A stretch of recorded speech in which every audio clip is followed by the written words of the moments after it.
Halo guys, sehat semua ya? Harus sehat dong. Aku kali ini tertarik lihat itu loh, yang kasus Vina itu. Itu sih gimana sih ceritanya itu kan? Kita lihat ya, kasus Vina. Kok bisa sampai seheboh itu loh? Setahuku itu kejadian lama itu kan tahun 2016 kan gitu kan. Itu aku juga tahunya gara-gara filmnya juga sih. Ada filmnya, difilmin gitu loh, terus di TV rame lagi kan, jadi pengen tahu juga gitu lah. Kita lihat aja dari ini, bukan karanganku ya, tapi kita lihat aja di sini di artikel-artikel yang sudah ada.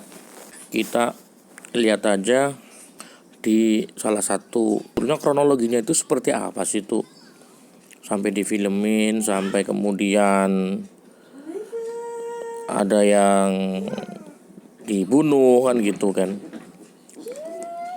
Nih, kasus pembunuhan tragis yang terjadi pada 2016 lalu diangkat menjadi film dengan judul Vina Sebelum 7 Hari. Disutradarai oleh Anggi Umbara. Wah, ini silakan lah, nggak mau promo film ya. Nanti dikira aku promo film.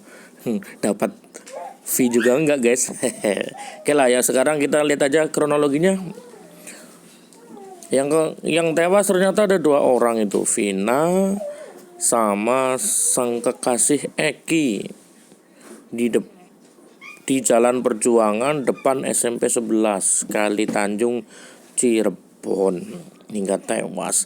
Pengeroyokan itu dilatar belakangi dendam karena cinta tak terbalas. Wah, anak muda ini. Sebelumnya salah satu anggota geng motor, Egi, memang sempat menjalin cinta dengan Vina. Egi beda ya. Namun karena suatu masalah, hubungan tersebut berakhir dan membuat Egi kesal. Kekesalan Egi semakin memuncak saat mengetahui Vina berencana menikah dengan pacar barunya Egi. Setelah diusut, Egi dan Eki rupanya merupakan teman dekat. Oh ya. Lalu pada 27 Agustus 2016 malam, Vina dan Eki berkeliling kota Cirebon dengan teman-temannya di klub motor. Oke, jadi Vina sama Eki itu sudah masuk klub motor ya ternyata ya. Oke, termasuk anggota klub motor ya, nggak tahu lah ya. Namun saat hendak melintas Jalan Perjuangan, pasangan kekasih yang berboncengan itu bertemu dengan geng motor Eki. Ini bertemu atau nggak sengaja ditemui, atau sengaja ditemui nggak tahu ya. Ketika mencoba melarikan diri, motor yang dikendarai Eki dilempari batu dan ditendang oleh teman-teman Eki. Selepas ambruk dari motor, Eki dan Vina dipukuli hingga mengalami luka parah.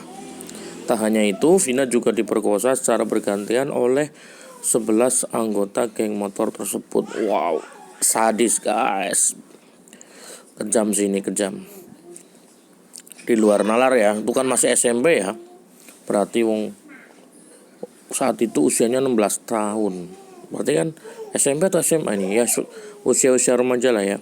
Setelah melakukan aksi bejatnya, geng motor itu kemudian membuang tubuh Vina dan Eki di bawah jembatan layang agar keduanya tampak seperti mengalami kecelakaan tunggal.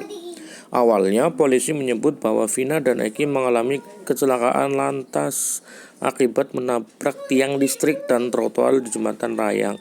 Namun karena luka yang sangat parah di tubuh Vina, polisi kemudian melakukan penyidikan ulang dan menemukan fakta bahwa penyebab tewasnya 2 sejoli itu karena dibunuh. Dari sanalah 8 orang pelaku, yakni Eka Sandi, Jaya, Supriyanto, Hadi Saputra, Sudirman, dan ini ya bisa dibaca ya, Wardana dan Saka Tatal, berhasil diringkus. 7 diantaranya dihukum penjara seumur hidup.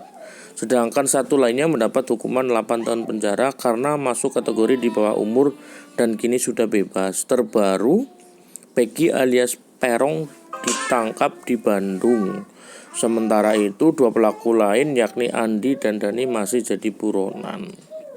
Sebelum akhirnya difilmkan, kasus ini dulunya sempat viral karena arwah Vina diduga memasuki tubuh temannya. Oh, sempat viral dulu guys ternyata. Kasus ini dulunya sempat viral karena arwah Vina diduga memasuki tubuh temannya yang bernama Linda dan menceritakan kronologi peristiwa pembunuhan. Jadi lucu-lucu sedep ya. Ada orang dirasuki arwah, terus kemudian cerita. Gak serem tuh. Cerita arwah Vina yang direkam tersebut sempat tersebar di jejaring media sosial. Oh, pantes. Jadi itu tuh udah viral dulu. Cerita arwah Vina yang direkam tersebar di jaring media sosial. Meskipun tidak bisa dijadikan bukti di mata hukum, tetapi rekaman itu diyakini dapat menjadi petunjuk penyidikan. Walah, ya, oke lah. Kita nggak tahu ya. Ini juga bukan promosi film, ini juga kita nggak bahas kisah-kisah intrik di belakangnya, tapi yang jelas ini ya kejam sih ini, kejam. Seru juga, seru, astagfirullah, kok malah seru sih. Ini kalau lihat filmnya mungkin seru ya, maksudnya gitu. Karena kalau film kan yang dicari kan serunya ya, terlepas itu kisah nyata atau bukan. Jadi gitu ya guys ya. Jadi pengen lihat trailernya sebentar lah filmnya, nggak apa-apa ya. Kita dengerin yang viral dulu di media sosial ini. Coba ini suara yang diduga Vina ini, kita dengerin sebentar. Oke ya, Al-Fatihah dulu ya untuk almarhum Vina dan Eki. Yang kabur ke Jakarta jangan lupa Mbak, itu otaknya Mbak, itu. Kabur ke Jakarta 2 orang. Kabur ke Jakarta 2 orang. Iya. 2 orang itu nggak ada yang kenal deh. Enggak. Berapa orang yang anuin Dede tuh? 12 orang. Tangan Dede dipukul pakai balok gede. Dipukul tangan Vina patah. Bukan diseret pakai motor, dipukul tangan Vina. kepalanya sih Dede kepalanya kenapa diapain Dede? Tadinya dibenturin. Kemana? Ke motor, terus ke aspal. Mama cari duit buat Vina, Iya. dibunuh sama orang. Mama makanya di sana pingsan terus Mama deh. Mama di sana yang tenang, Dedenya juga. Serem. Itu yang viral. Sekarang coba kita lihat filmnya, trailernya seperti apa ya. Penasaran juga. Nah, ini filmnya ya. Kita lihat. Kalau film ya pasti didramatisir ya.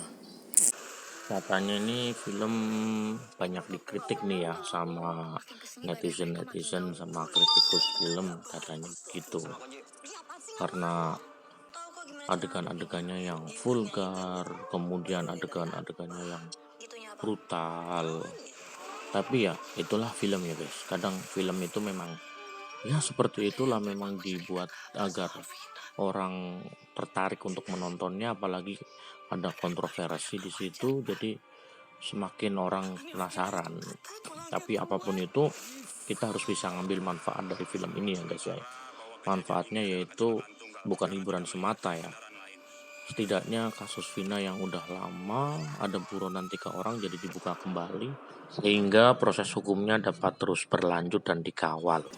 Oke, apapun itu, semoga kasusnya cepat kelar, cepat selesai. Kita sebagai orang yang tidak tahu menahu ya, kita doakan itu saja. Semoga adil seadil-adilnya. Oke, dadah.